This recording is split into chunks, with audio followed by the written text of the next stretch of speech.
everything should be done. Everything should be.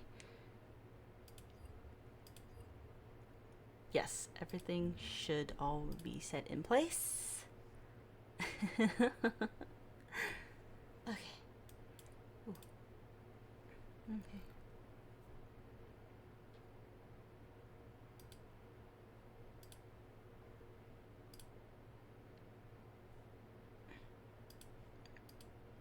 I think.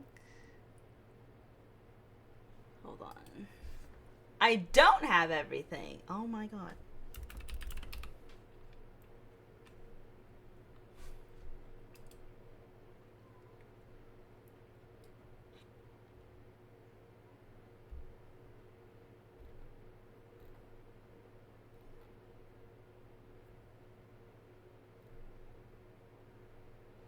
Let's see.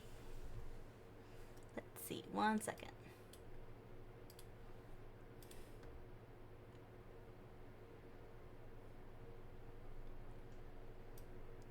Every playlist has rain. I'm now seeing a connection. Every playlist has rain. Like, it's not always raining. I mean, yes, it's comforting, but not everything needs rain.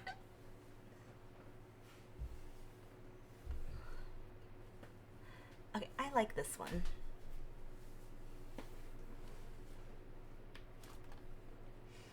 So, this is probably not going to be long.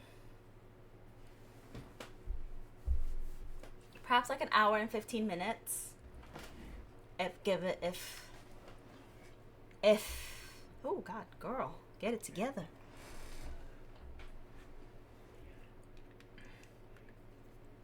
If I can.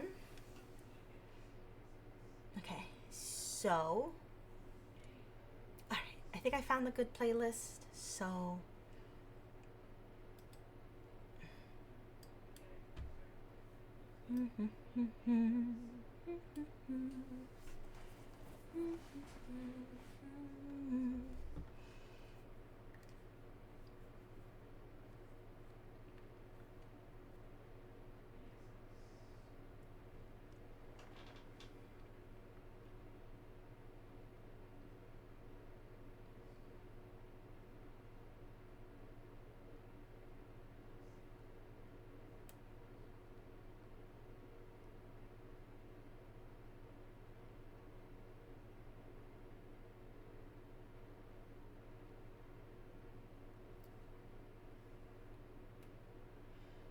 one second. 1 second.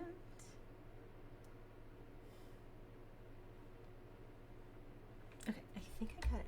Okay, I think I got it. Okay. 1 second.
Anyways, hi fall.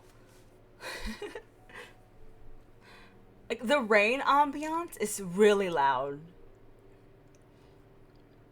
So I try to get it. The rain ambiance and all these videos is really loud. At least to me.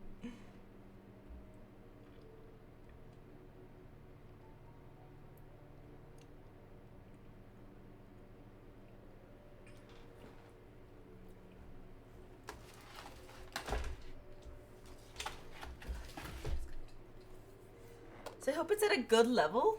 Hopefully.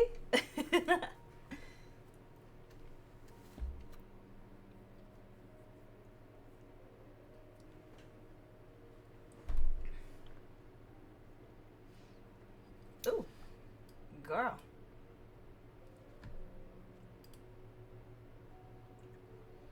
All right, so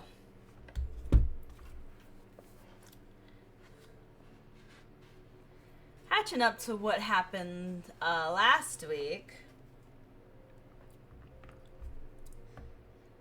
They figured out who it was. Miss Sadako. She made a whole ass tape. Not just a visual, a tape. In the 60s, if I remember correctly. Hold on, let me make sure.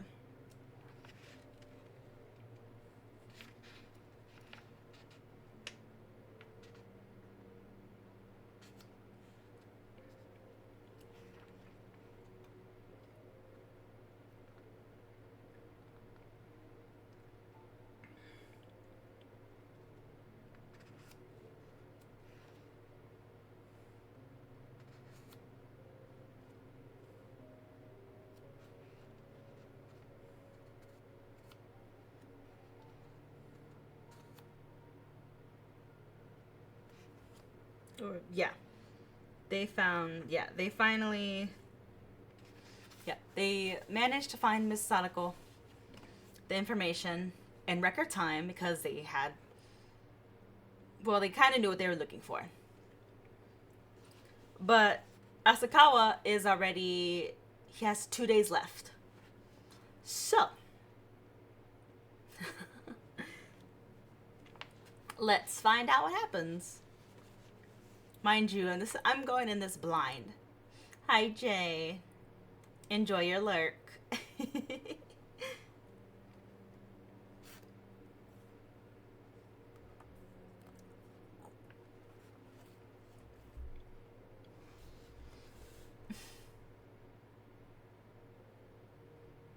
All right.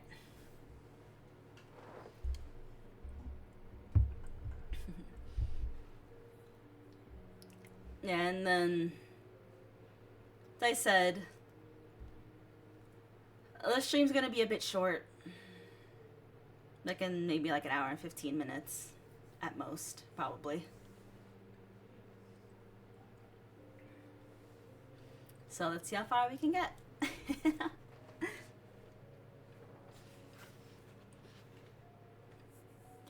Alrighty.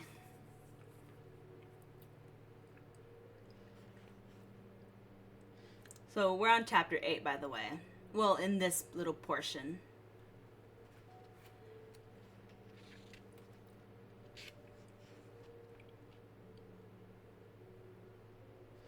Alright, so chapter 8. Investigate? What is it exactly I should investigate about this woman? She joined the troop in 65. You gotta be kidding. That's 25 years ago. Yoshino was ranting to himself. It's hard enough to trace a criminal's steps a year after the fact, but 25? I could understand this man a little bit. Like, damn, 25 years you want me to trace back?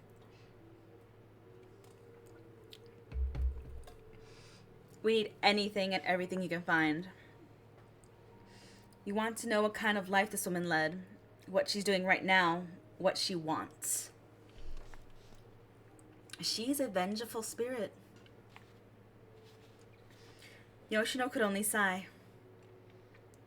He wedged the receiver between his ear and his shoulder and pulled the notepad over from the edge of the desk. And how old was she at the time? 18. She graduated from high school on Oshima and went straight to Tokyo, where she joined a theater group called Theater Group Soaring. Oshima. Yoshino stopped writing and frowned. Hey, where are you calling from anyway? Asking the real questions. From a place called Sashikiji on Izu Oshima Island. And when do you plan on coming back? As soon as I can. You realize there's a typhoon heading your way. Of course, there was no way Asakawa could be ignorant of it. Being right there in the middle of it, but to Yoshino, the whole thing was taken on an unreal quality that he had begun to find amusing. The deadline was the night after next, and yet Asakawa himself was holed up on Oshima, possibly unable to escape. Have you heard of any travel advisories? Asakawa still didn't know many details. Well, I'm not sure, but the way it looks now, I imagine they'll be grounding all flights and suspending ocean transport. Asakawa had been too busy chasing down Sadako Yamamura to pick up any reliable information about the typhoon. He'd had a bad feeling ever since stepping onto the Oshima Pier, but now that the possibility of being stranded here had been voiced, he suddenly felt a sense of urgency. Receiver still in hand, he fell silent. Hey, don't worry. They haven't canceled anything yet. Yoshino tried to sound positive. Then he changed the subject. So this woman, Sadako Yamamura, you've checked her history out up to the age of 18?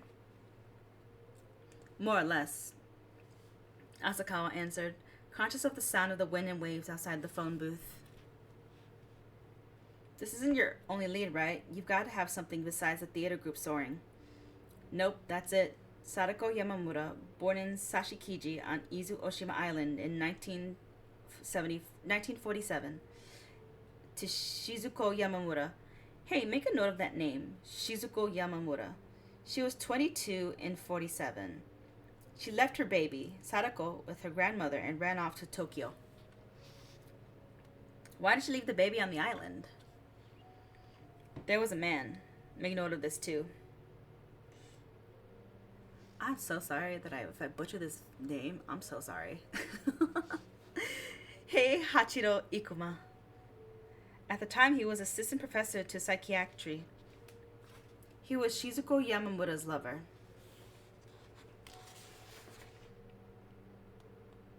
Psychiatry? Oh. So does that mean Sadako is Shizuko and Ikuma's child? I haven't been able to find proof, but I think it's safe to assume that. And they weren't married, right? Exactly. Hey, Hachiro Ikuma already had a family. Oh. He had a family already. Oh.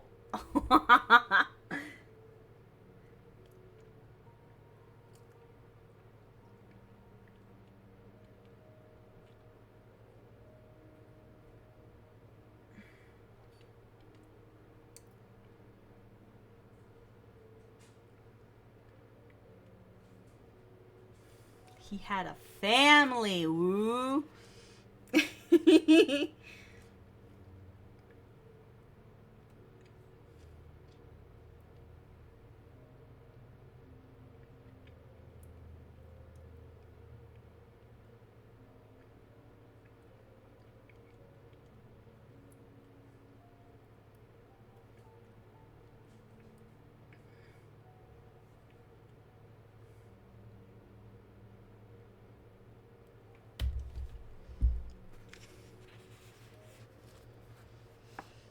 So it had been an illicit affair. Yoshino licked the tip of his pencil. Okay, I'm with you. Go on. Early in 1950, Shizuko suddenly revisits her hometown for the first time in 3 years. She reunited with her daughter, Sadako, and lives here for a while, but by the end of the year, she's absconded again. This time taking Sadako with her. For the next 5 years, nobody knows where Shizuko and Sadako are or what they're doing. But in the mid-50s, Shizuko's cousin still living here on the island hears a rumor that Shizuko has become famous doing something or what or other. Was she involved in some sort of incident? It's unclear. The cousin just says that he started hearing things about Shizuko through the grapevine. But when I gave him my card, he saw I worked for the newspaper publisher and said, "If you're a reporter, you probably know more about it than me." From the way he was talking, it sounded like from about 1950 to 1955, Shizuko and Sadako were involved in something that caused a stir in the media. But news from the mainland was hard to come by on the island. And so you'd like me to check and see what it was that got them on the news? You read my mind. Idiot, it was obvious. There's more. What do you mean? In 56, Shizuko comes back to the island, dragging Sadako with her. The mother's so worn down that she looks like a different person. And she won't answer any of her cousin's questions. She just closes up, mumbling incoherently, and then one day she throws herself into Mount Mihara, the volcano, and kills herself. She was 31. What the hell? She just threw herself into the volcano. Damn.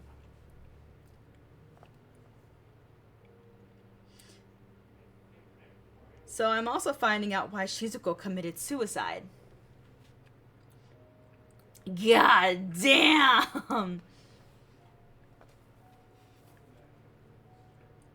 If you would, still holding the receiver, Asakawa bowed. If he ended up stranded on this island, then Yoshino would be his only hope. Asakawa regretted that both he and Ryuji had so blithely come here. Ryuji could have easily investigated the little hamlet like Sashikiji all by himself.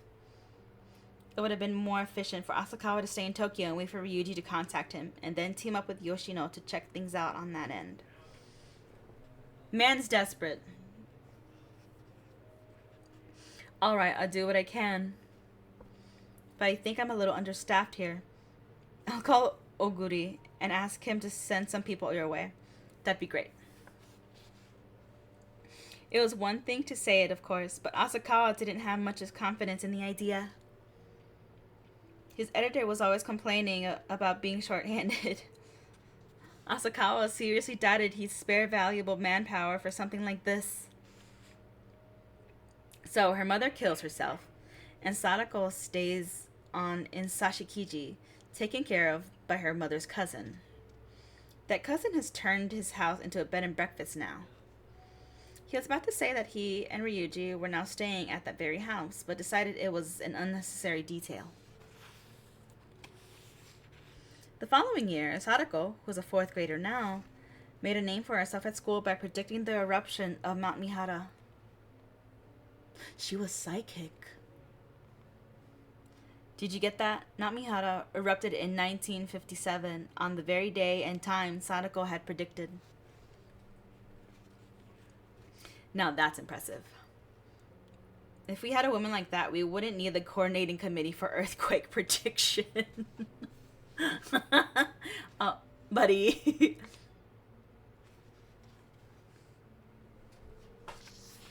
Oh my god, my freaking...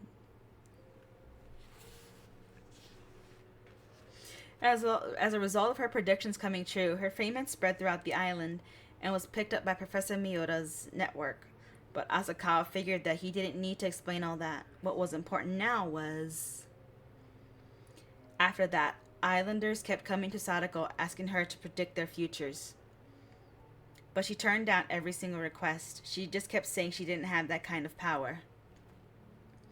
Out of modesty? Who knows? Then when she finishes high school, she takes off for Tokyo, like she just couldn't wait to get away. The relatives who've been taking care of her got exactly one postcard from her. It says she passed the test and had been accepted into theater group Soaring. They haven't heard from her again on to this day. There's not a soul on the island who knows where she is or what she's up to. She fucking dead. In other words, the only clue we have, the only trace she left, is this theater group Soaring. I'm afraid so. Okay, let me make sure I have this straight. What I'm supposed to find out is what Shizuko Yamamura was in the news for. why she jumped into into a volcano, and where her daughter went and what she did after joining a theater troupe at age 18. In other words, all about the mother and all about the daughter. Just those two things. Right. Which first? Huh? I'm asking whether you want me to start with the mother or the daughter. You don't have much time left, you know. The most pressing issue clearly was what had become of Sadako. Could you start with the daughter? Gotcha. I guess first thing tomorrow I'll pop in the office of Theater Group Soaring. Asakawa looked at his watch. It was only a little past 6 in the evening.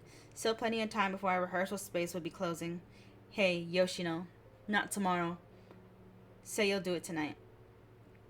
Yoshino heaved a sigh and shook his head slightly. No, look, Asakawa. I have my own work to do, you know. Did you ever think of that? I've got a mountain of things I've got to write up before morning. Even tomorrow's a little... Yoshino trailed off. If he had said any more, it would look like he was trying to make Asakawa feel too much in his debt. He always took the greatest care to appear manly in situations like this. Ugh. Please. I'm begging you. I mean, my deadline is the day after tomorrow. He knew how things worked in their business, and he was afraid to put it any more strongly. All I could do was to wait quietly for Yoshino's decision. But, what the hell? I'll try to get it tonight.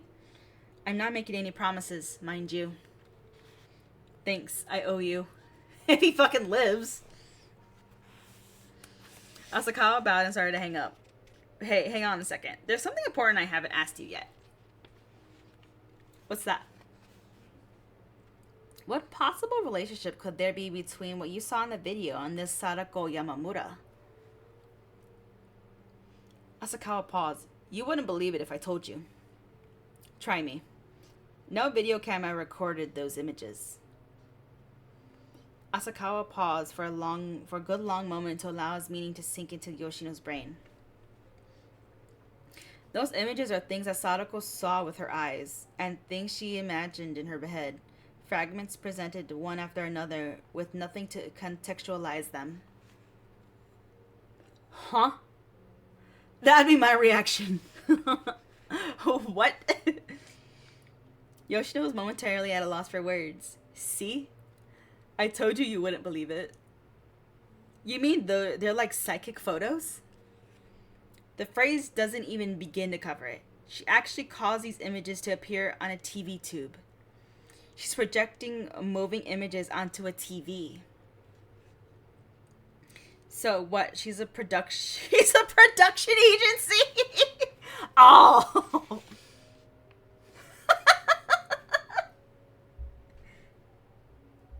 Oh, you didn't have to do that to her.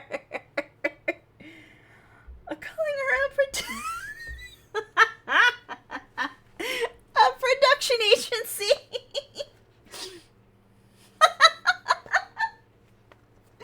Oh my god.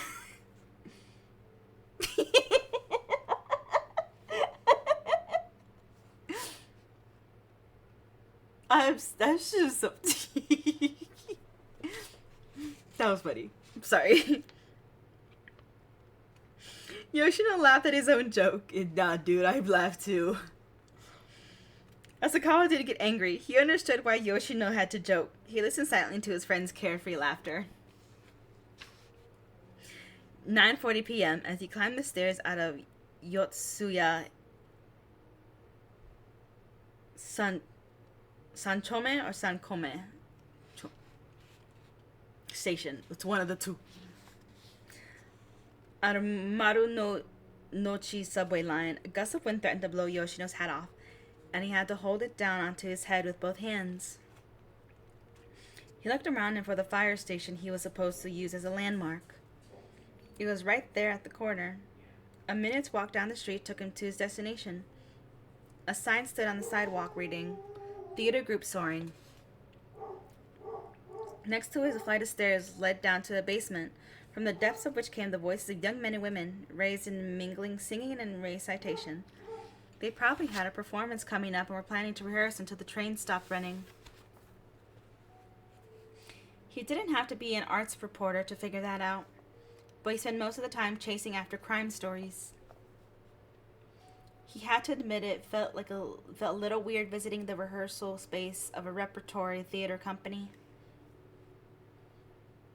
The stairs to the basement were made of steel, and every step clanged.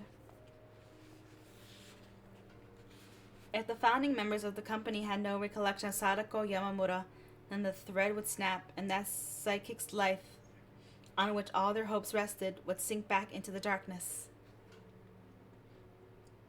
Theater group Soaring had been founded in 1957, and Sadako had joined in 1965. Oh, wait. Hold on.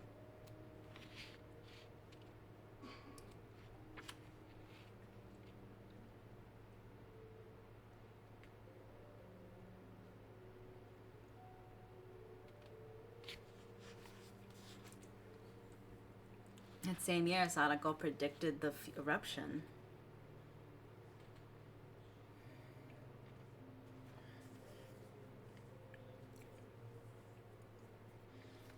There were only 4 founding members still around today, including... Why is the rum always gone? Of course you did.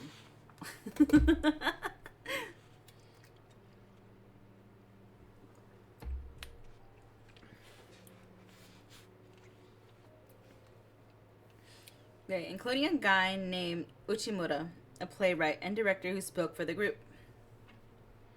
Yoshino gave his card to a 20-something intern standing at the entrance to the rehearsal hall and asked him to call Uchimura.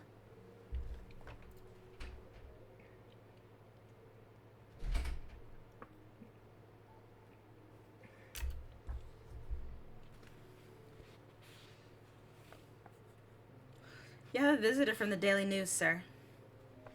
The intern spoke in a resonant, actorly voice, calling to the director, who sat by the wall, watching over everyone's performances. Uchimura turned around in surprise, realizing his visitor was from the press. He was all smiles as he approached Yoshino. Theater companies all treated the press with great politeness. Even the smallest mention of a newspaper's arts column could make a big difference in ticket sales. With only a week left until opening night, he assumed the reporter had come to take a peek of the rehearsals. Nope! The Daily News had never paid much attention to him before, but Uchimura poured on the charm, determined to make the most of the chance. But the minute he learned the real reason for Yoshino's visit, Uchimura abruptly seemed to lose all interest in him. Suddenly he was extremely busy. He looked around the hall until he spied a smallish actor in his 50s, seated in a chair. "Over here, Shin." "Oh," he said in a shrill voice, summoning the man. Something in an overly familiar tone he used when addressing the middle-aged actor.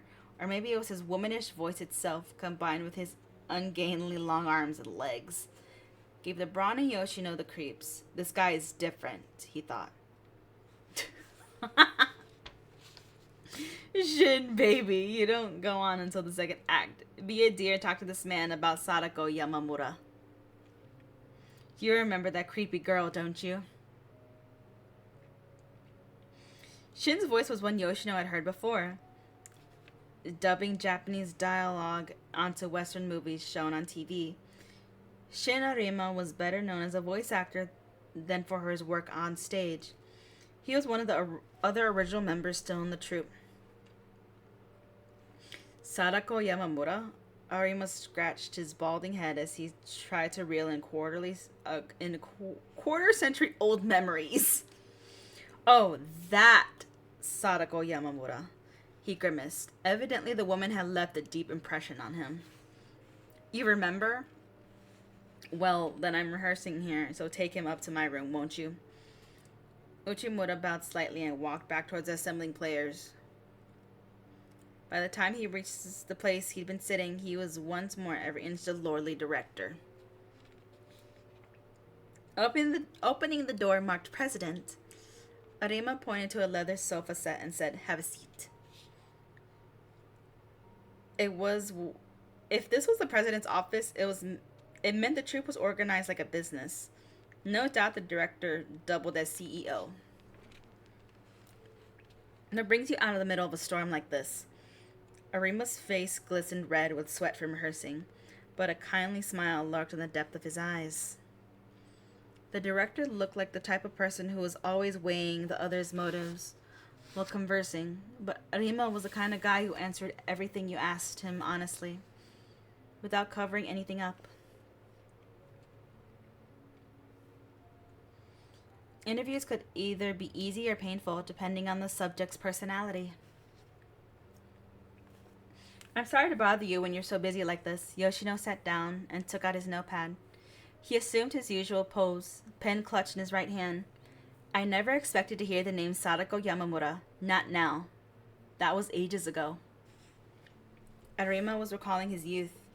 He missed the youthful energy he had then, running away from the commercial theater company he had originally belonged to and founding a new troupe with his friends. Mr. Arima, when you placed her name a few minutes ago, you said that Sadako Yamamura. What exactly did you mean by that? That girl? Let me see. When was it she joined anyway? I believe we'd only been around a few years. The company was really taking off then, and we had more kids wanting to join every year. Anyway, that Sadako, she was a strange one. Strange is a big... that's a... strange? Yeah, she's not just strange. In what way was she strange? Arima put his hand to his jaw and thought for a while. Come to think of it, why did I have the impression that she was strange? Was there something in particular about her? Something that stood out? No. To look at her, she was just an ordinary girl. A little tall, but quiet. She was always alone. Alone?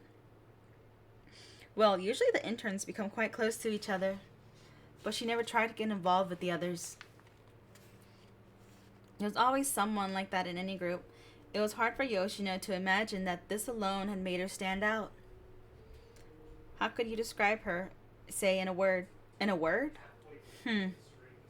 Eerie, I'd have to say. Without hesitating, he called her eerie. And Uchimura had called her that creepy girl. Yoshino couldn't help but feel sorry for a maiden of 18 whom everybody characterized as eerie. He began to imagine some grotesque figure of a woman. What was it about her that made her seem eerie? Now that he stopped to examine, it had seemed odd to Rima that his impressions of an intern who'd been around for no longer than a year, and 25 years ago at that, should still seem so fresh. There was something tugging at the back of his mind. Something had happened, something that had served to fix her name in his memory. Oh yes, now I remember. It was right in this room. Oh. Arima looked around the president's office. Thinking back on the incident, he could vividly recall how the furniture had been arranged in those days, when this room was still being used as a main office. Ooh, what happened? You see, we've rehearsed in this space since the beginning, but it used to be a lot smaller. This room we're in now used to be our main office. There were lockers over there, and we had a frosted glass divider standing right about here. Right, and there used to be a TV there. Well, we have a different one there now. Arima pointed as he spoke. A TV? Yoshino narrowed his eyes and adjusted his grip on his pen. Right, one of those old black and white jobs. Okay, so what happened? Yoshino urged him to go on. Rehearsal had just ended and nearly everybody had gone home. I wasn't happy with one of my lines, and I came up here to go over my part one more time. I was right over there, see? Arima pointed to the door. I was standing there, looking into the room, and through the frosted glass I could see the TV screen flickering. I thought, well, someone's watching TV. Mind you, I wasn't mistaken. It was on the other side of the divider, so I couldn't actually see what was on the screen. But I couldn't see the quavering black and white light. But I could see the quavering black and white light. There was no sound. The room was dim, and as I came around the divider, I wondered who was in front of the TV, and I peered at the person's face. It was Sadako Yamamura, but when I came around to the other side of the divider, and stood beside her. There was nothing on the screen. Of course, I just automatically assumed that she just switched it off. At that point, I had no doubts, but Arima seemed reluctant to continue. Please, go on. I spoke to her. I said, you'd better hurry home before the train stopped running. And I turned on the desk lamp, but it wouldn't turn on. I looked and saw that it wasn't plugged in. I crouched down to plug it in, and that's when I noticed it. The television wasn't plugged in either. Arima vividly recalled the chill that had run up his spine when he saw the plug lying there on the floor. Yoshino wanted to confirm what he had just heard. So even though it wasn't plugged in, the television was definitely on? That's right. It made me shudder. Let me tell you, I raised my head without thinking and looked at Sadako. What was she doing sitting there in front of an unplugged television set? She didn't meet my gaze, but just kept staring at the screen with a faint smile on her lips. Arima seemed to remember the smallest detail. The episode had obviously made a deep impression on him. And did you tell anybody about this? Naturally. I told Uchi, that is Uchimura, the director whom you just met. And also Shigemori. Mr. Shigemori? He was the real founder of the company. Uchimura is actually our second leader. Aha! So how did Mr. Shigemori react to your story? He was playing mahjong at the time, but he was fascinated. He always did have a weakness for women, and it seemed he had his eye on her for a while, planning to make her his... Oh! Uh-oh.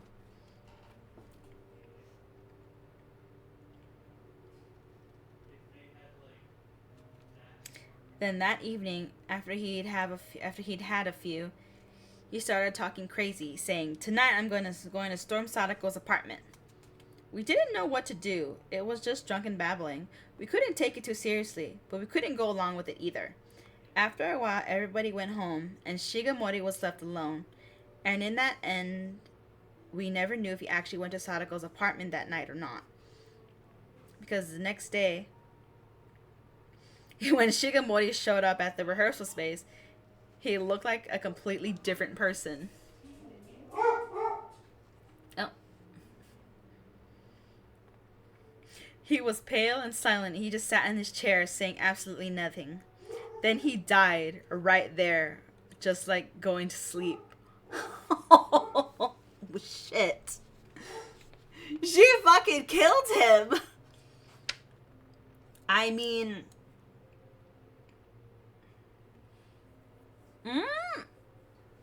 He said he was going to storm her apartment.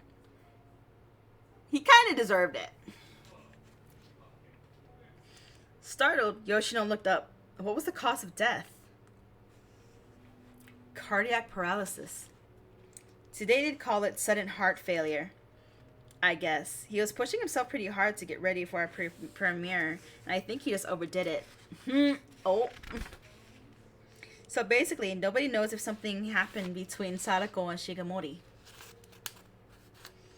Yoshino pressed the point, and Arima gave a definite nod. No wonder she left such a strong impression, Yoshino thought. What happened to her after that? She quit.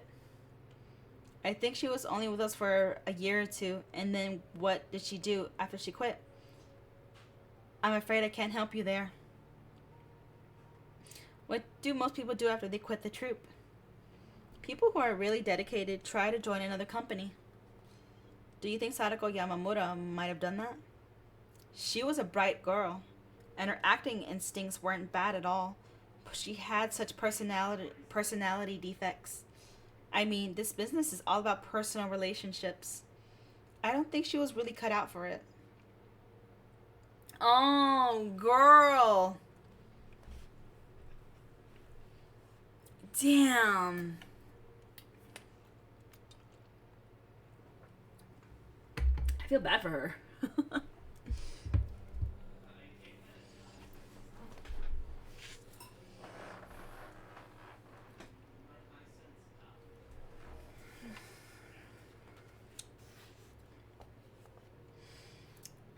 So you're saying there's a possibility she left the theater world altogether?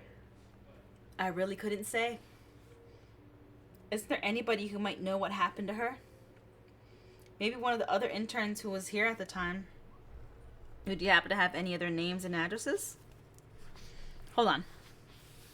Arima stood up and walked over to the shelves built on the wall. Bound files were lined up from one end to the shelf to the other. He took one down. It contained the portfolios applicants submitted when they took the entrance exam. Including her, there were 8 interns who joined in 1965.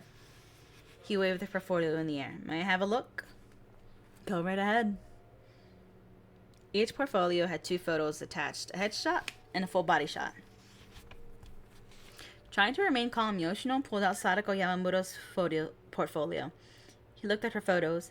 Hey, didn't you say she was Eri a few minutes ago? Yoshino was confused. There was too much of a gap between the Sadako he'd imagined from Arima's description and the Sadako in the photos. Eri, you've got to be kidding me. I've never seen such a pretty face. Yoshino wondered why he had phrased it that way. Why he'd said pretty face instead of pretty girl. Certainly her facial features were perfectly irregular, but she lacked a certain womanly roundness. But looking at the full body shot, he had to admit that her slender waist and ankles were strikingly feminine. She was beautiful, and yet the passage of 25 years had corroded their impressions of her, until they remembered her as Eri, as that creepy girl. Normally, they should have recalled her as that wonderfully beautiful young woman. Yoshio's interest was piqued at this eeriness that seemed to elbow out the salient prettiness of her face. Oh. Now that's interesting.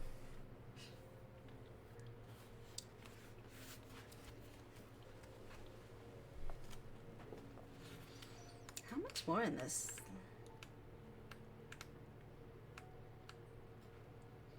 Oh, that's a bit of a gap. Oh my god.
Wow.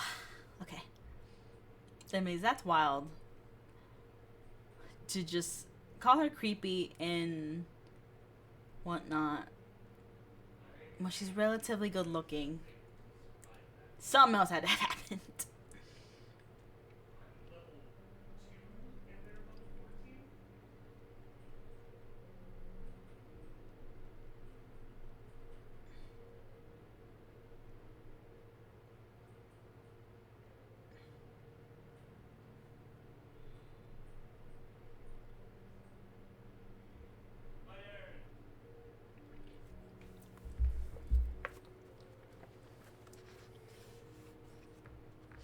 Okay, chapter 9.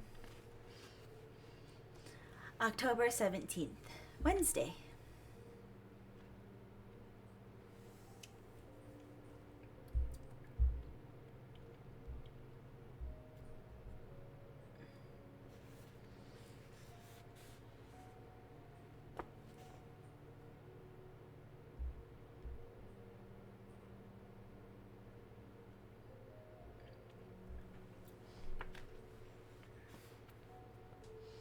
Standing at the intersection of Omotesando and Aoyamadori, Yoshino once more took out his notebook. 6-1, Minami Aoyama, Sugiyama Lodgings. That had been Sadako's address 25 years before. The address had him worried. He followed Ometasando as it curved, and sure enough, 6-1 was the block opposite the Nezu Museum, one of the posher districts in the city. Just as he'd feared, there was nothing but imposing red brick condos where the cheap Sugiyama Lodgings should have been. Oh, who are you kidding anyways? How were you supposed to follow this woman's tracks 25 years later?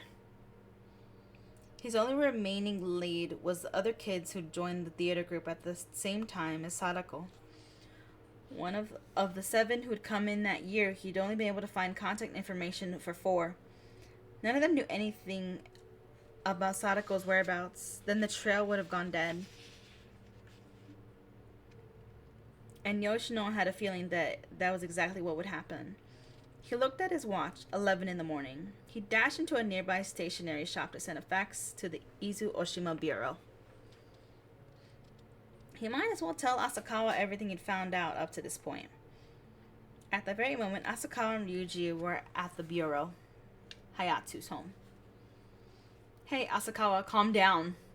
Ryuji yelled toward Asakawa, who was pacing around the room with his back turned. "Panicking won't help, you know. The dude only has like 1 more day to live."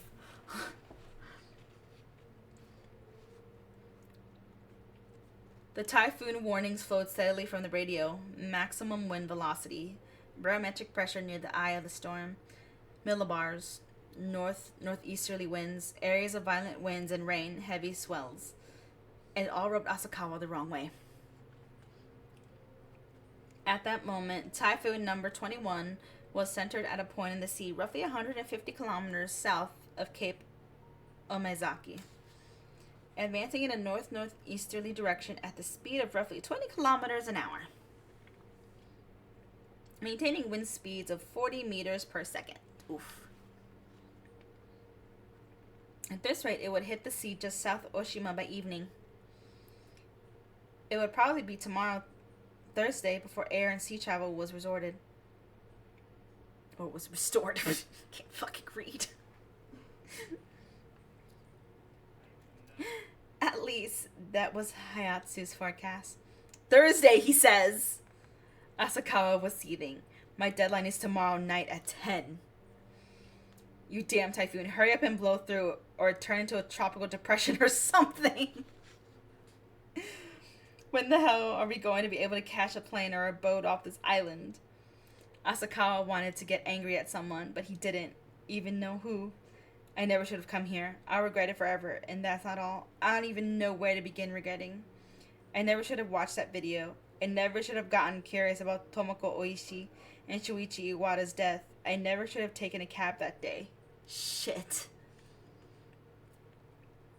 Don't you know how to relax? Complaining to Mr. Hayatsu isn't going to get you anywhere." Ryuji grabbed Asakawa's arm with an unexpected gentleness. "Think about it this way.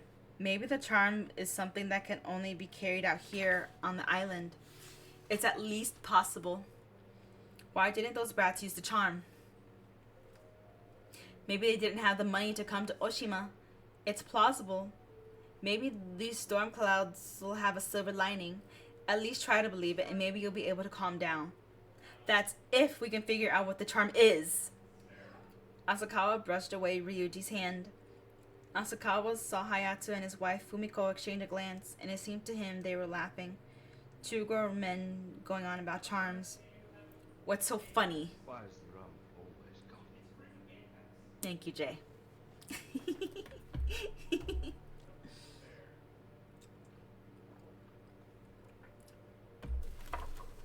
What's so funny? He started to advance on them, but Ryuji grabbed his arm with more force than before and pulled him back. "Knock it off. You're wasting your energy." Seeing Asakawa's irritation, the kind-hearted Hayatsu had begun to feel almost responsible for transportation being disrupted on account of the typhoon. Or perhaps he was just sympathetic at the sight of people suffering because of the storm. He prayed for the success of Asakawa's project.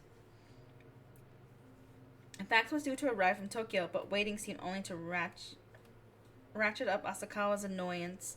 Hayato tried to defuse the situation. How's your investigation coming? Hayato asked gently, seeking to calm Asakawa. Well? One of Shizuko Yamamoto's childhood friends lives right nearby. If you'd like, I can call him over and you can hear what he had to say. Oden won't be out fishing on a day like this. I'm sure he's bored. He'd be happy to come over.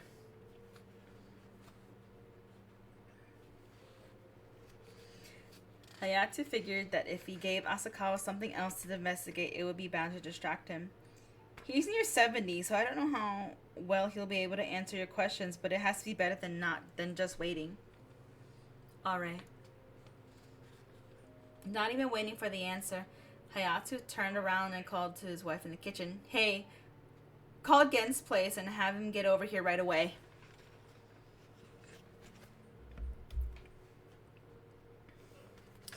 Just as Hayato had said, Genji was happy to talk to them. He seemed to like nothing better than talking about Shizuko Yamamura. He was 68, 3 years older than Shizuko would have been. She'd been his childhood playmate and also his first love. Whether it was because the memories became clearer as he talked about them, or just because he was stimulated by having an audience, the recollections came pouring out of him. For Genji, talking about Shizuko was talking about his own youth. He loved her. That's so sad. Asakawa and Ryuji learned a certain amount from his rambling, occasionally tearful stories about Shizuko, but they were aware that they could only trust old Gen so far. Memories were always liable to be prettified, and all of this had happened over 40 years ago. He might even be getting her confused with another woman. Well, maybe not. A man's first love was special, not someone he'd mix up with someone else. Yeah, and they use that for a lot of things. Genji wasn't exactly eloquent. He used a lot of roundabout expressions, and Asakawa soon got tired of listening. But then he said something that had Asakawa and Ryuji listening intently. I think that what made Shizu change was the stone statue of the ascetic we pulled up from out of the sea. There was a full moon that night. According to the old man, Shizuko's mysterious powers were somehow connected to the sea and the full moon. And on the night it happened, Genji himself had been beside her, rowing the boat. It was 1946, on a night toward the end of summer. Shizuko was 21 and Genji was 24. It was hot for so late in the season, and even nightfall brought no relief. Genji spoke of these events of 40 years ago as though they had happened last night. That sweltering evening, Genji was sitting on his front porch, lazily fanning himself, gazing at the night sky, calmly reflected on the moonlit sea.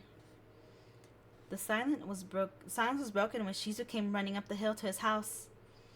She stood in front of him, tugging at his sleeve, and cried, "Gen, get your boat. We're going fishing." He asked her why, but all that she could say is, "We'll never have another moonlight night like this." Genji just sat there, as if in a daze, looking at the most beautiful girl on the island. "Wipe that stupid look off your face and hurry up." She pulled at his collar until he got to his feet. Genji was used to having her push him around and tell him what to do, but he asked her anyway, "What in the world are we going fishing for?"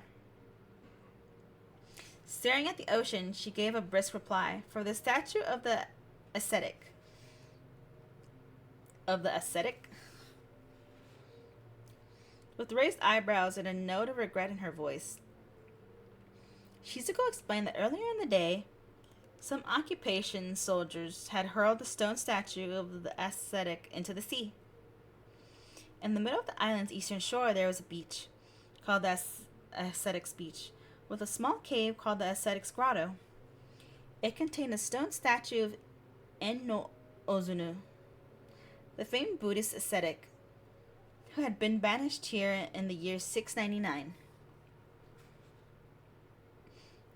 Ozunu had been born with great wisdom, and long years of discipline had given him command of occult and mystic arts. It was said that he could summon gods and demons at will. But Ozunu's power to foretell the future had made him powerful enemies in the world of books and weapons. And he'd been judged a criminal, a menace to society, and exiled here to Izu Oshima. That had been almost 1,300 years ago. Ozunu holed himself up in a small cave on the beach and devoted himself to even more strenuous disciplines. He also taught farming and fishing to the people of the island, earning respect for his virtue. Finally, he was pardoned and allowed to return to the mainland, where he founded the Shugendo, a monastic tradition. He was thought to have spent 3 years on the island, but stories of his time there abounded, including the legend that he had once shot himself with iron claws and flown off to Mount Fuji. I'm sorry, it's just funny thinking about that.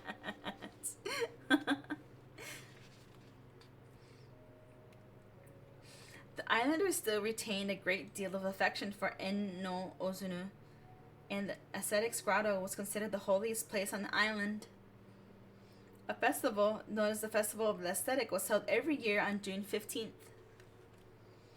Right after the end of World War II, however, as part of their policy towards Shintoism and Buddhism, the occupation forces had taken En-no Ozunu's statue from where it was enshrined in the cave and tossed it into the ocean.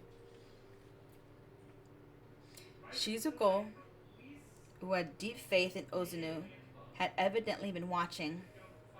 She had hid herself in the shadow of the rocks of Worm's Nose Point and watched carefully as the statue was cast from the American patrol boat.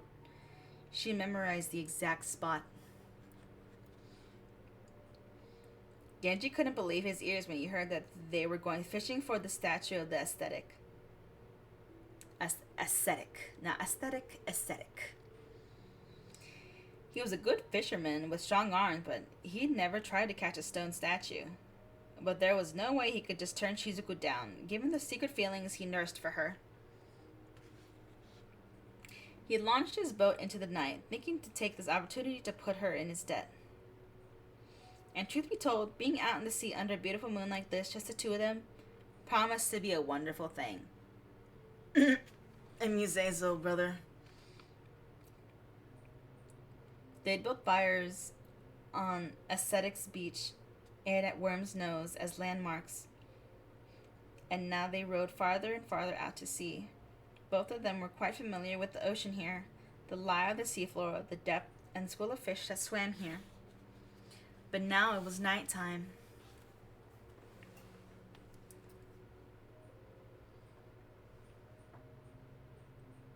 And no matter how bright the moon was, it illuminated nothing beneath the surface.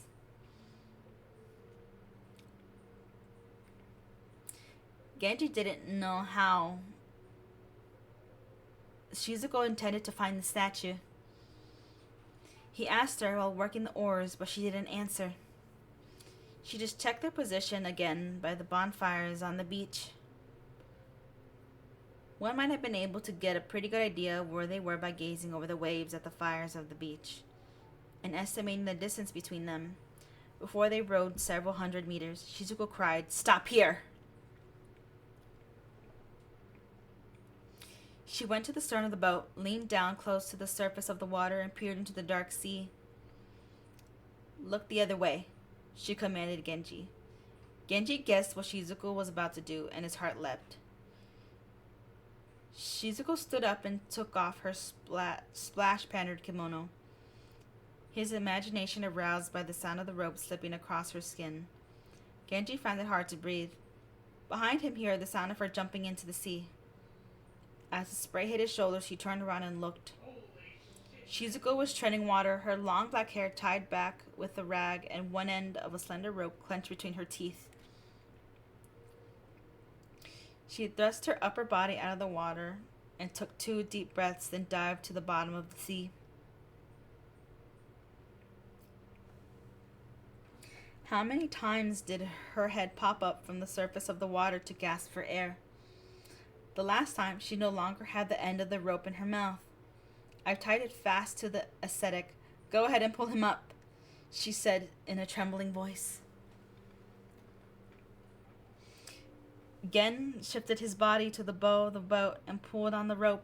In no time, Shizuko climbed aboard, draped her kimono around her body, and came up beside Genji in time to help him haul up the statue. They placed it in the center of the boat and headed back to the shore. The whole way back, neither Genji nor Shizuko said a word. There was something in the atmosphere that quashed all questions. He found it mysterious that she'd been able to locate the statue in the darkness at the bottom of the sea. It was only 3 days later that he was able to ask her. She said that the ascetic's eyes had called to her on the ocean floor.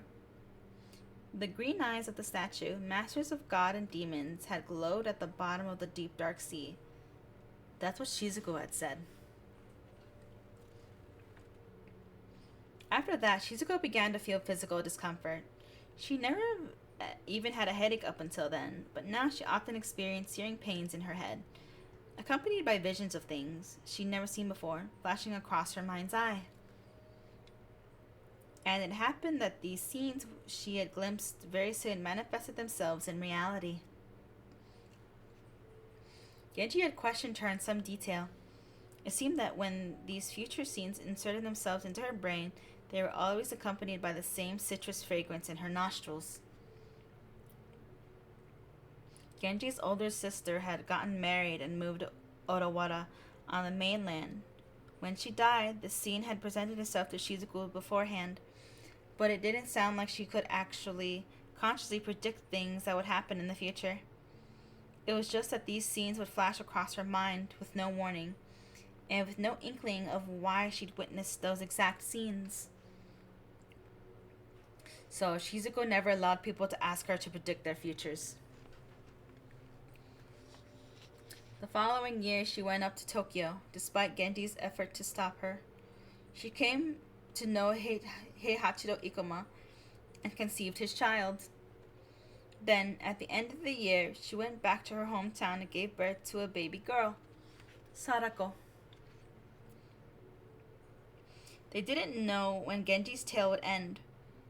10 years later, Shizuko jumped into the mouth of Mount Mihara, and to judge by the way Genji related the event, it seemed he had decided to blame it on her lover, Ikuma. I mean, not gonna lie, it kind of checks out though. I'm not gonna lie.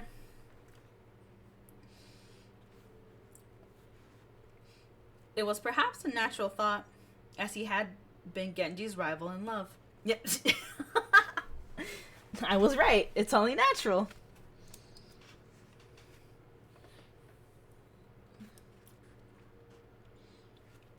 But his obvious resentment made his account hard to sit through.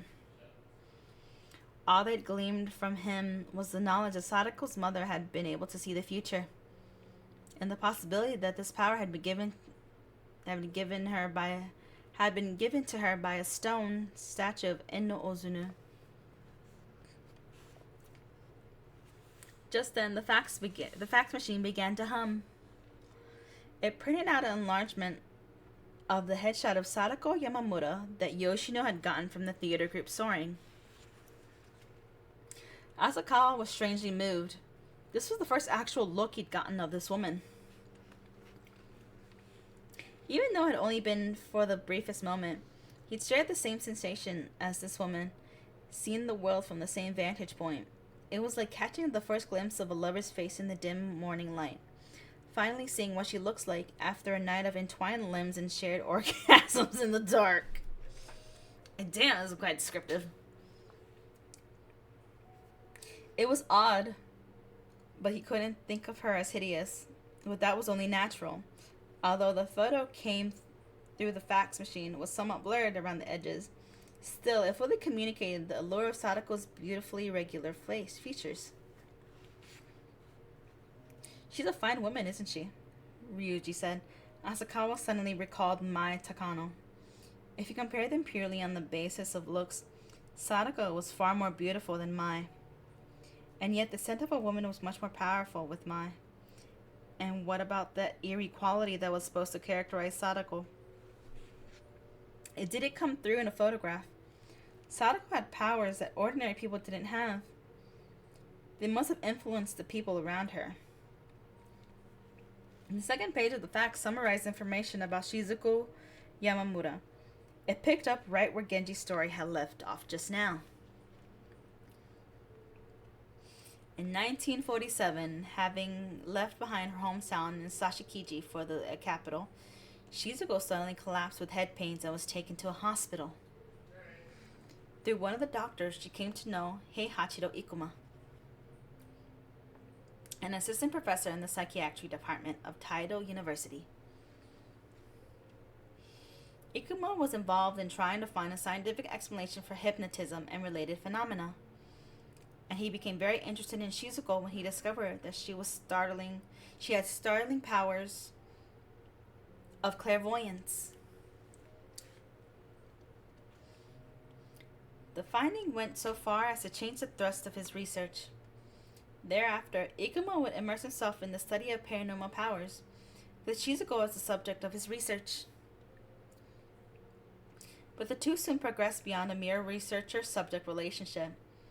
In spite of his having a family, Ikuma began to have romantic feelings towards Shizuko. By the end of the year, she was pregnant with his child, and to escape the eyes of the world, she went back home, where she had Sadako. Shizuko immediately returned to Tokyo, leaving Sadako in Sashikiji, but 3 years later, she returned to reclaim her child. From then until the time of her suicide, evidently, she never let Sadako leave her side. Valid? When the 1950s dawned, the duo of Heihachiro Ikuma and Shizuko Yamamura was a sensation in the pages of the newspapers and the weekly news magazines.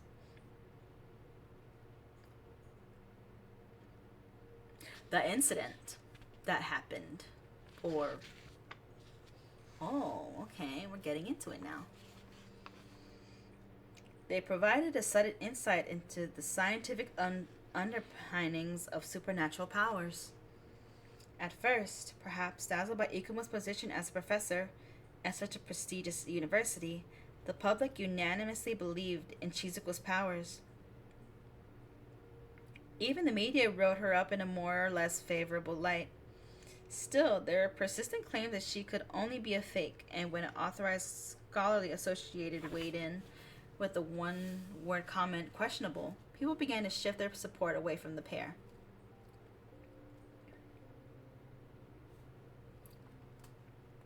The paranormal powers Shizuko exhibited were mainly ESP related, such as clairvoyance or second sight, and the ability to produce psychic photographs. She didn't display the power of telekinesis, the ability to move things without touching them. According to one magazine, simply by holding a piece of film in a tightly sealed envelope against her forehead, she could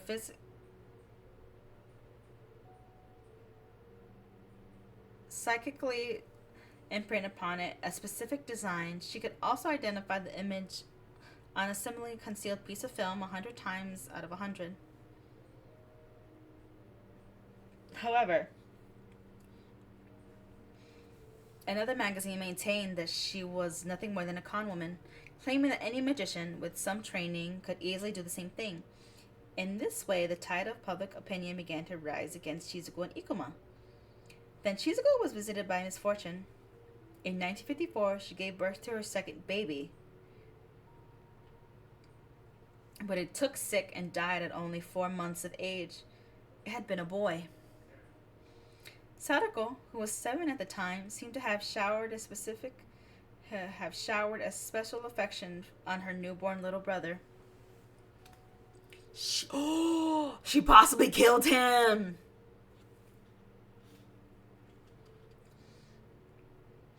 The following year, 1955, Ikuma challenged the media to a public demonstration of Shizuko's powers. At first, Shizuko didn't want to do it. She said that it was hard to concentrate her awareness the way she wanted to amongst a mass of spectators. She was afraid she'd fail. But Ikuma was unyielding. He couldn't stand being labeled a charlatan by the media, and he couldn't think of a better way to outwit them than by offering clear proof of her authenticity.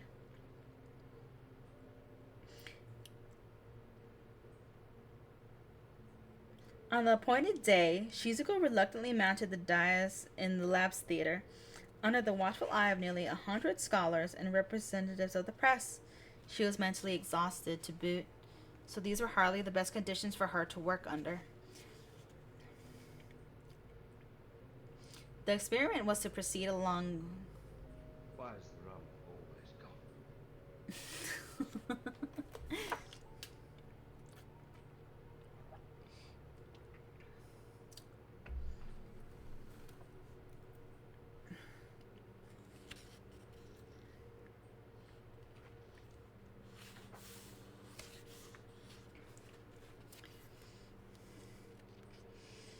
All she, the experiment, the experiment was to proceed along quite simple lines. All she had to do was identify the numbers on a pair of dice inside a lead container.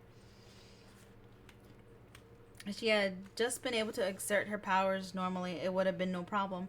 But she knew that each one of 100 people surrounding her were waiting and hoping for her to fail. She trembled, she crouched onto the floor, she cried out in anguish. Enough of this. Shizuko herself explained it this way. Everybody had a certain degree of psychic power. She just had more of it than others did. But surrounded by 100 people, all willing her to fail, her power was disrupted. She couldn't get it to work. Ikuma went even further. It's not just 100 people. No. Now the whole population of Japan is trying to stamp out the fruits of my research. When public opinion, fanned by the media, begins to turn, then the media says nothing the people don't want to hear. They should be ashamed. Thus, the great public display of clairvoyance ended with Ikuma's denunciation of the mass media. Oh shit! Of course, the media interpreted Ikuma's diatribe as an attempt to shift the blame for the failed demonstrations, and that's how it was written up in the next day's newspaper. Oh shit. A fake after all, the true colors revealed. Taito University professor of fraud. 5 years of debate ended. Victory for modern science. Oh god. Not a single article defended them. Toward the end of the year, Ikuma divorced his wife and resigned from the university. Shizuko began to become increasingly paranoid. After that, Ikuma decided to acquire paranormal abilities himself, and that he retreated deep into the mountains and stood under waterfalls. But all he got was pulmonary tuberculosis. He had to be committed to a sanatorium in Hakone. Meanwhile, Shizuko's psychological state was becoming more and more precarious. 8-year-old Sadako convinced her mother to go back home to Sashikiji to escape the eyes of the media and the ridicule of the public. But then Shizuko slipped her daughter's gaze and jumped into the volcano. And so 3 people's lives crumbled. Oh no!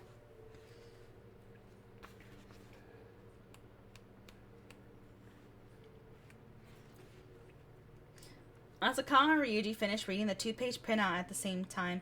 It's a grudge, muttered Ryuji. Imagine how Sadako must have felt when her mom threw herself into Mount Mihara. She hated the media? Not just the media. She resented the public at large for destroying her family. First treated them like darlings, and then when the wind changed, scorning them. Sadako was with her mother and father between the ages of 3 and 10, right? She had first-hand knowledge of the vagaries of public opinion. But that's no reason to arrange an indiscriminate attack like this. Asakawa's objection was made full of consciousness of the fact that he himself belonged to the media. In his heart, he was making excuses. He was pleading, "Hey, I'm just as critical of the media's tendencies as you are." What are you mumbling about? Huh? Asakawa realized that unknowingly he had been voicing his complaints, as if they were a Buddhist chant. Well, we've begun to illuminate the images of the video. Mount Mihara appears because it's where her mother killed herself, and also because Sadako herself had predicted its eruption. It must have made a particularly strong psychic impression on her. The next scene shows the characters from Mountain, Yama, floating into view. That's probably the first psychic photograph Sadako succeeded in making when she was very small. Very small. Asakawa didn't see why why it had to be from when she was very small. Yes, probably from when she was 4 or 5. Next, there's the scene with the dice. Sadako was present during her mother's public demonstration. This scene means that she was watching, worried, as her mother tried to guess the numbers on the dice. Hold on a minute, though. Sadako clearly saw the numbers on the dice in that lead bowl. Both Asakawa and Ryuji had watched the scene with their own eyes, so to speak. There was no mistaking it. And Shizuko couldn't see them. Is it so strange that the daughter could do what the mother couldn't? Look, Sadako was only 7 then, but her powers already far outstripped her mother's. So much so that the combined unconscious will of 100 people was nothing to her. Think about it. This is a girl who could project images onto a cathode ray tube. Televisions produce images by an entirely different mechanism from photography. It's not just a matter of exposing film to light. A picture on TV is composed of 525 lines, right? Sadako could manipulate those. This is power of a completely different order here. Oh shit. Asakawa still wasn't convinced. If she had so much power, what about the psychic photos she sent to Professor Miura? She should have been able to produce something much more impressive. You're even dumber than you look. Her mother had gained nothing but unhappiness by letting people know about her power. Her mother probably didn't want her to make the same mistake. She probably told Sadako to hide her abilities and just lead a normal life. Sadako probably carefully restrained herself so as to produce only an average psychic photo. Sadako had stayed in the rehearsal hall alone after everyone else had left so that she could test her powers on the television set. Still a rarity in those days, she was trying to be careful not to let anyone know what she could do. Who's the old woman who appears in the next scene? Asked Asakawa. I don't know who that is. Perhaps she came to Sadako in a dream or something. Whispered prophecies in her ear. She was using an old dialect. I'm sure you've noticed that everyone here now speaks pretty standard Japanese. That old lady was pretty old. Maybe she lived in the 12th century, or maybe she had some connection to En-no Ozunu. Next year you're going to have a child. I wonder if the predictions really came true. Oh, that? Well, there's a scene with the baby boy right after that. So I originally thought it meant that Sadako had given birth to a boy, but according to this facts, that doesn't appear to be the case. There's her brother who died at 4 months old. Right, I think that's it. But what about the prediction? The old woman is definitely speaking to Sadako. She says you. Did Sadako have a baby? I don't know. If we believe the old lady, then I guess she did. Whose child was it? How should I know? Listen, don't think I know everything. I'm just speculating here. If Sadako Yamamura did have a child, who was the father? And what was the child doing now? Asking the real questions.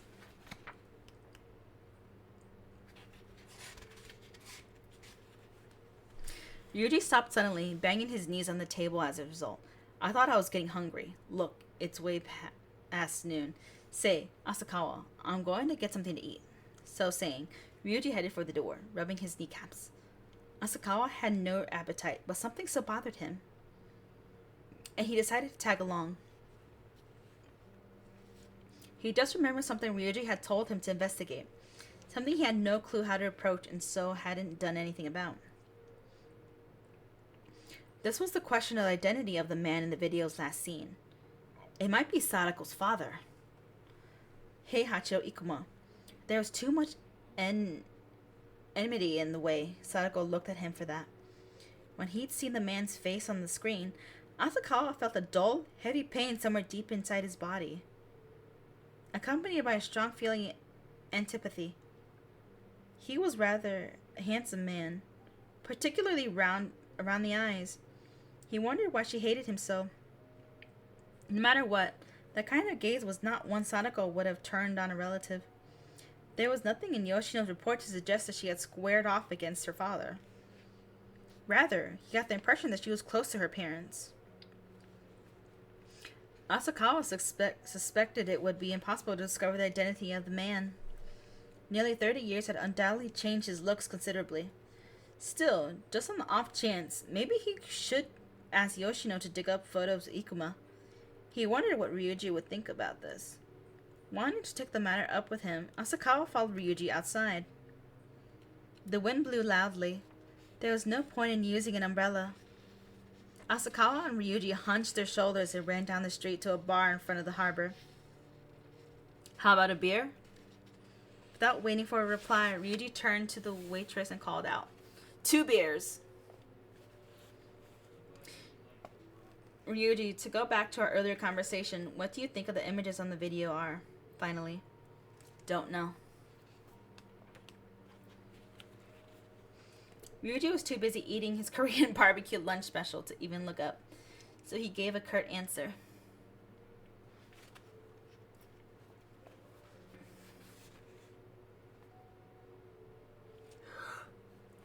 Oh, gosh.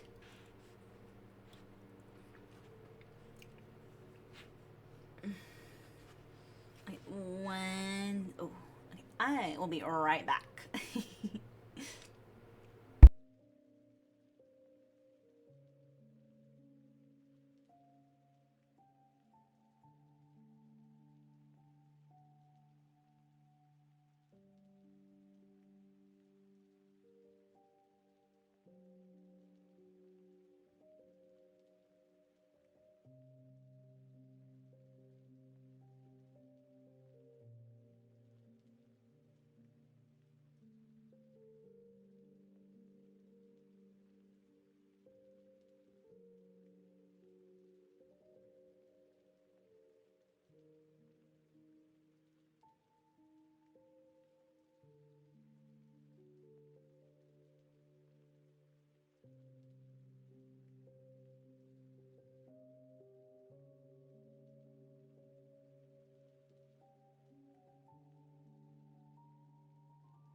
some sustenance.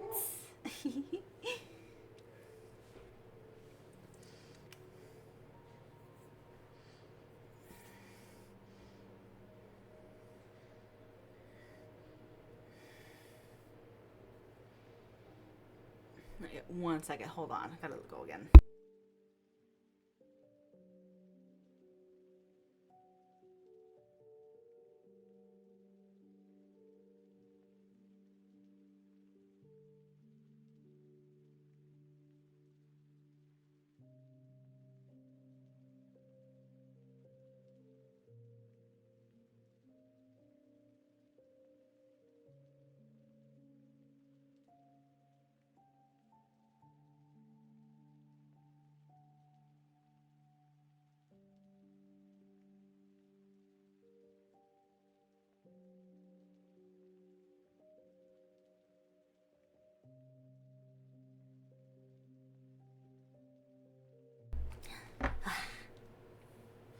Okay, I know I said I was gonna make this short, but kind of invested now.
Okay.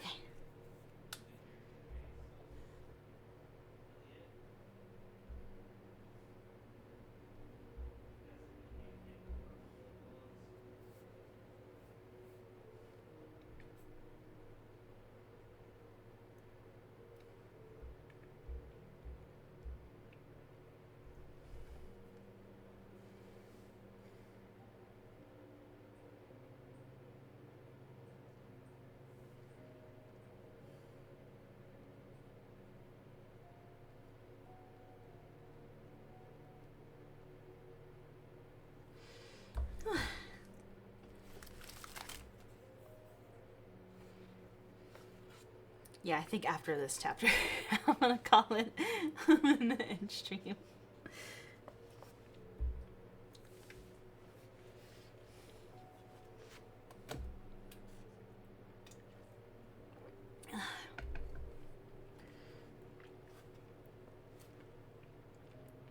Okay.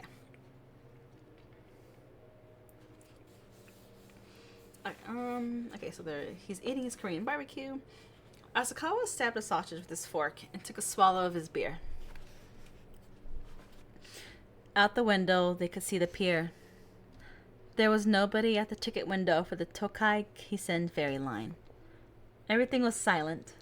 No doubt all the tourists trapped on the island were sitting at the windows of their hotels or B&Bs, looking worriedly at the same dark sea and sky. Ryuji looked up. I imagine you've probably heard what people say goes through a person's mind at the moment of death, right? Asakawa returned his gaze to the scene in front of him. The scenes of your life that have made the deepest impressions on you are replayed, sort of like flashback. Asakawa had read a book in which the author described an experience along those lines. The author had been driving his car along a mountain road when he lost control of the steering wheel, plunging the car into a deep ravine. Oof. During the split second that the car hung in the air after leaving the road, the author realized that he was going to die. And at that instant, he realized that... Oh. Thank you for the follow. Let's say welcome in.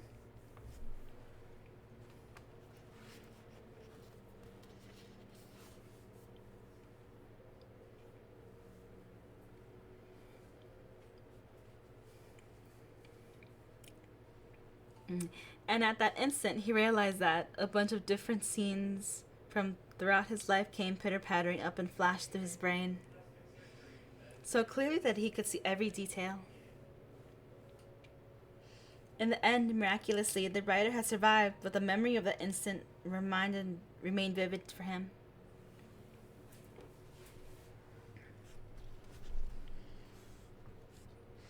You can't be suggesting, is that what this is? Asakawa asked. Ryuji raised a hand and signaled the waitress to bring him another beer. All I'm saying is, that's what the video reminds me of. Each one of those scenes represents a moment of extreme psychic or emotional engagement for Sadako. It's not too much of a stretch to think that they were the scenes in her life that left the deepest impressions, is it? I get it, but hey, does that mean that? Right. There's a strong possibility that's the case. So Sadako Yamamura is no longer of this world. Huh.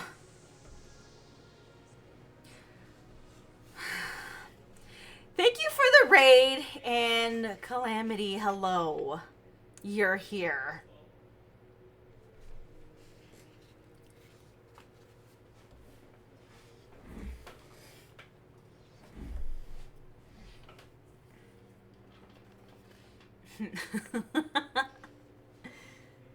Hello, hello.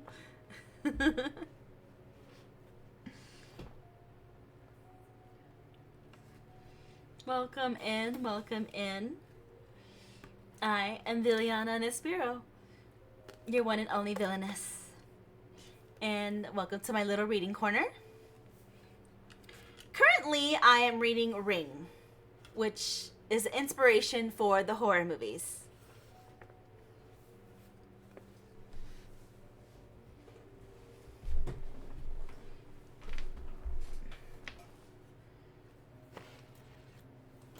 Yes, yes, it is.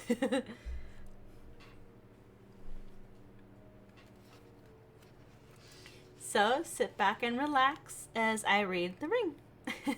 And it's near the end, not near the end. Well, well, here's the thing. It's the thing that I wanted to do because same thing. I didn't know people do book reading streams as well. So I took it upon myself to do it because it's something I've been looking for, and honestly, it's a way for me to get through my backlog of books.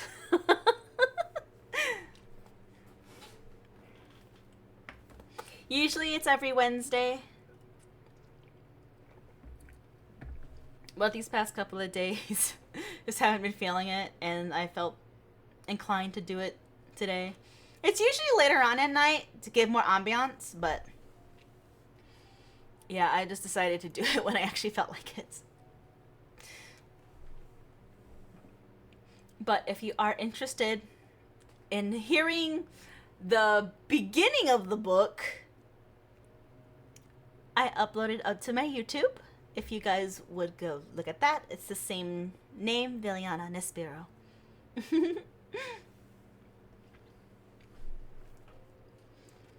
Because I know the VODs here get taken down after a while, so I've been integrating them to my YouTube, where they stay.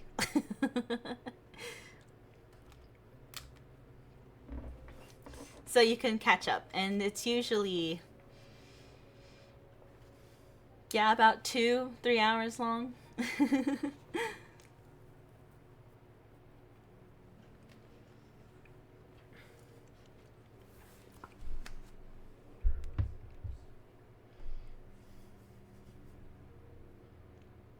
Oh, thank you, thank you. I'll do my best.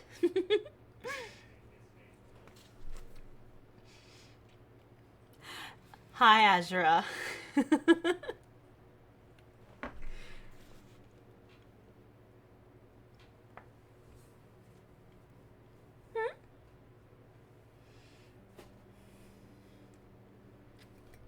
Why is the rum?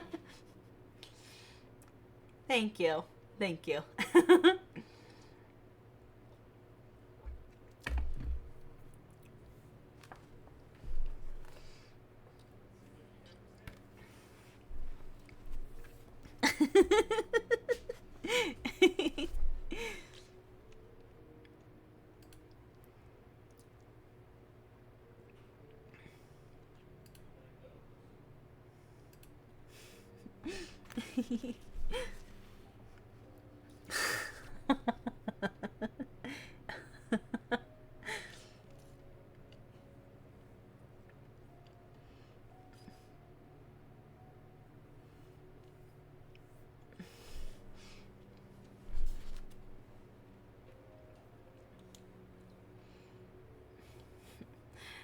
Add jail.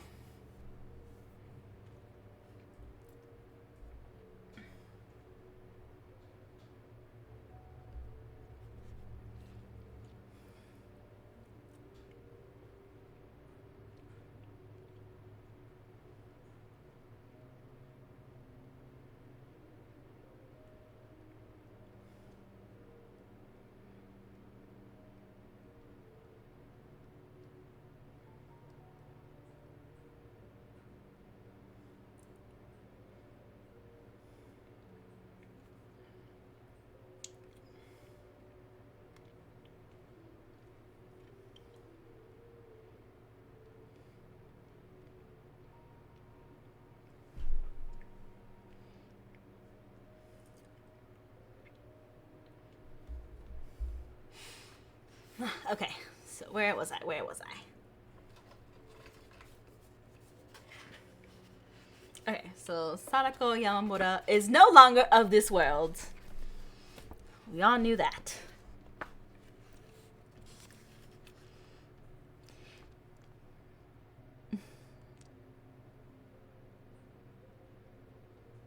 Enjoy your lurk. Also, Calamity, hush.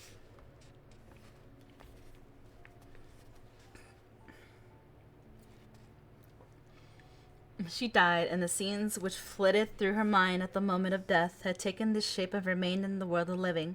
Was that it? So why did she die? And another thing, what was her relationship with the man in the last scene of the video? I told you to stop asking me so many questions. There's a lot I don't understand about it either. Asakawa looked unconvinced. Hey, try using your head for a change. You rely too much on other people. What would you do if something happened to me and you were stuck trying to figure out the charm all by yourself? That hardly seemed likely. Asakawa might die, but Ryuji might solve the riddle alone. But the opposite would never happen. Asakawa was sure of that, if of nothing else. They went back to the bureau, where Hayatsu was waiting for them. You had a call from a fellow named Yoshino. He wasn't at his office, so he said he'd call back in 10 minutes. Asakawa sat in front of the phone and prayed for good news. The phone rang. It was Yoshino. I've been trying to call you. Where were you? There was a note of reproach in his voice. Sorry about that. You went out to get a bite to eat. Okay, now did you get my fax? Yoshino's tone changed. The note of criticism disappeared, and his voice became gentler. Asakawa felt something unpleasant coming. Yes, thanks. It was very helpful. Asakawa switched the receiver from his left hand to his right. And so? Did you find what happened to Sadako after that? Asakawa asked enthusiastically. Did you find out what happened to Sadako after that? There was a pause before Yoshino replied. However, no, I hit a dead end. The second he heard this, Asakawa's face crumpled as if he were about to burst into sobs. Oh my god, this man. He has tomorrow in book timeline, tomorrow is his last day. Ryuji watched as if he found it amusing to see a man's expression turn from hope to despair before his eyes. Then he plopped himself down on the floor facing the garden and stretched his legs out in front of him. What do you mean, a dead end? Asakawa's voice had risen several notes. I was only able to locate 4 of the interns who joined the troop with Sadako. I called them, but none of them know anything. They're all middle-aged guys, around 50 now. All any of them could tell me was that they hadn't seen her since shortly after the death of Shigemori, the company's representative. There's no more information to be had about Sadako Yamamura. Nonsense, this can't be the end of it. Well, how does it look on your end? How does it look on my end? I'll tell you how it looks. It looks like I'm going to die tomorrow night at 10 o'clock. And not just me. My wife and daughter are going to die on Sunday morning at 11. That's how it looks. Oh, by the way, his wife looked at the tape with the baby in her lap. So the baby is on the hit list. If you haven't realized. After that sentence.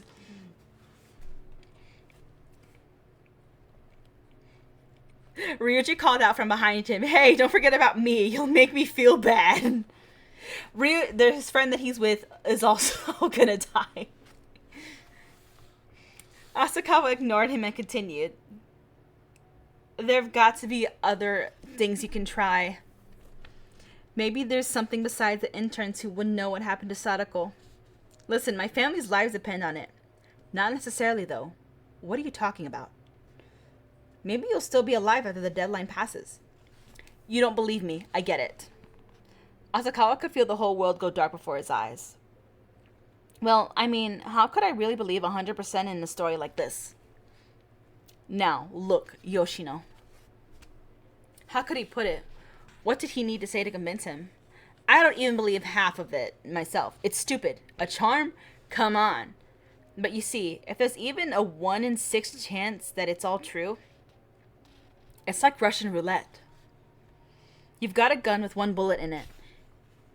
And you know that there's only 1 chance in 6 that when you pull the trigger, it'll kill you.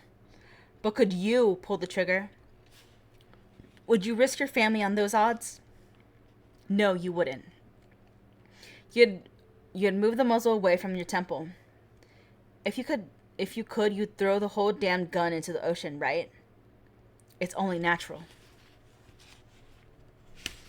Asakawa was all wound up now. Behind him, Ryuji was wailing, "We're idiots! Both of us idiots!" Shut up, Asakawa. Asakawa shielded the receiver with the palm of his hand as he turned to yell at Ryuji. Something's wrong? Yoshino lowered the tone of his voice. No, it's nothing. Listen, Yoshino, I'm begging you. You're the only one I can count on. Suddenly, Ryuji grabbed Asakawa's arm. Giving way to anger, Asakawa spun around, but when he did, he saw that Ryuji was looking unexpectedly earnest. We're idiots. You and both have lost our cool, he said quietly. Could you hold on a minute? Asakawa lowered the receiver, then to Ryuji. What's the matter? It's so simple. Why didn't we think of it before? There's no need to follow Sadako's trail chronologically. Why can't we work our way backwards? Why did it have to be cabin B4? Why did it have to be Villa Log Cabin? Why did it have to be South Hakone Pacific Land? Asakawa's expression changed in a heartbeat as he came to a realization. Then in a much calmer mood, he picked up the receiver again. Yoshino? Yoshino was still waiting on the other end of the line. Yoshino, forget about the theater company lead for a while. There's something else I urgently need you to check on. It's just come up. I believe I already told you about the South Hakone Pacific Land. Yeah, you did. It's a resort club, right? Right. As I recall, they built a golf course there about 10 years ago, then gradually expanded into what they are now. Now listen, what I need you to look up is what was there before Pacific Land. He could hear the scratching of pen on paper. What do you mean, what was there before? Probably nothing but mountain meadows. You may be right, but then again, you may be wrong. Ryuji tugged Asakawa's sleeve again. And a layout. If there was something standing on that land before the resort, tell your gentleman caller to get a map that shows the layout of the building and the grounds. Asakawa relayed the request to Yoshino and hung up the phone, willing him to come up with something, anything, by way of a lead. It was true. Everybody had a little psychic power. Damn it! The next chapter is Thursday. It's Wednesday. That chapter I just read was Wednesday. Next chapter is Thursday. The day the main character, Asakawa, is supposed to die. Damn it! Oh my god!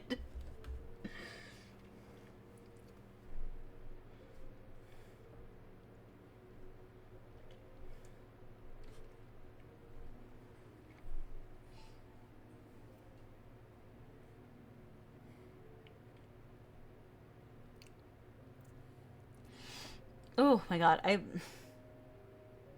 I'm really glad it's horror novels, I really love them because of this aspect. It keeps you engaged and you don't want to put it down. But I do this because I have to force myself to put it down because I could be here like 6 hours. That's fine. Thank you for coming, though. I'm glad you stood for a while. I'm actually going to be wrapping up here soon. But thank you for being here. Thank you, thank you. I do more stuff than just reading.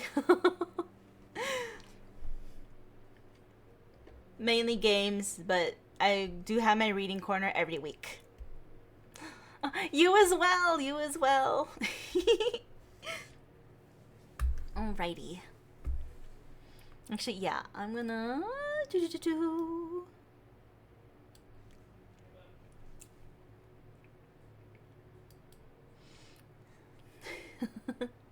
Alright, so anyways, is anybody even on?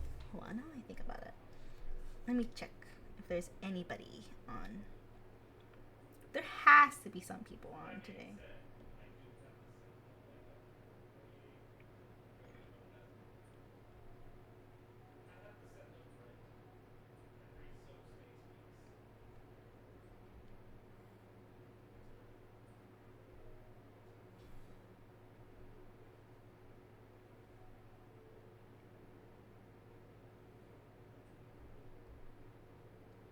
I don't know if anybody I know is online. I don't know if anybody I know is online. Oh my god.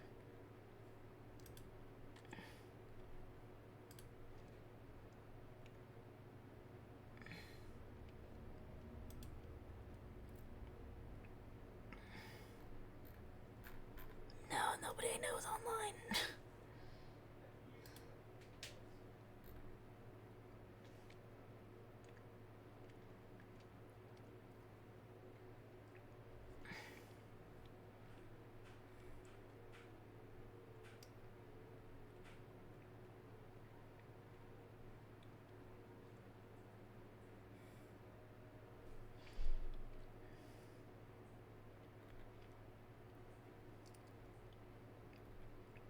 Okay, anyways.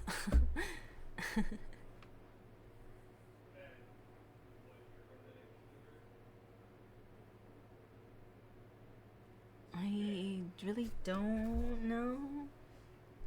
I don't even know if I could even.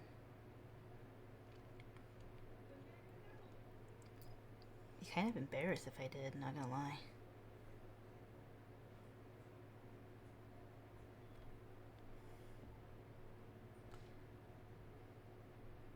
Oh my god. Sorry, I'm like looking up people to raid. Or probably not. I don't know. Probably not. Okay, I don't see much people online.